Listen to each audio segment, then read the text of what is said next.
Canada's Navy and Air Force are getting the royal treatment. The federal government says it's correcting an historic mistake. Bruce Kirkpatrick reports.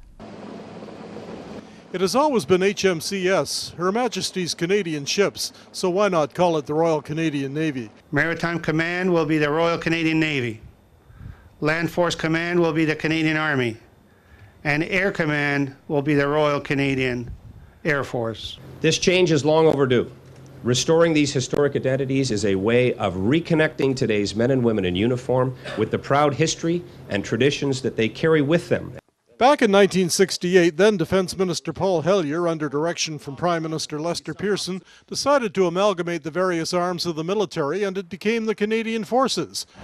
We're back now, 43 years later, to Royal Navy and Air Force. This is a tremendous surprise to us, and a pleasant surprise to be able to harken back to our proud heritage. I think it's just a wonderful announcement that connects us back with our history and, more importantly, enables the veterans to identify with the continuing pride of service. This military historian thinks it's good for Canadian identity. While Royal was taken away from Canadian Navy, we still had the Royal Canadian Mounted Police, we still had the Royal Canadian Regiment, so there was a lack of unity in terms of the approach to the nomenclature. If you receive an invitation to the Royal Heraldry Society's dinner, chances are you like the new Canadian Royal Navy, Air Force and Army. We have suffered years of various governments in Canada removing royal designations from things or trying to ignore the Crown, and we're very pleased that this government is restoring the place of the Crown. It is far more than a royal salute. It's really got nothing to do with the monarchy per se.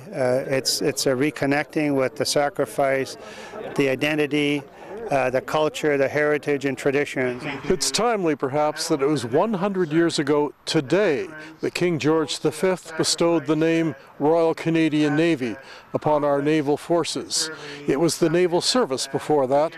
Now, 100 years later, it's the Royal Canadian Navy once again.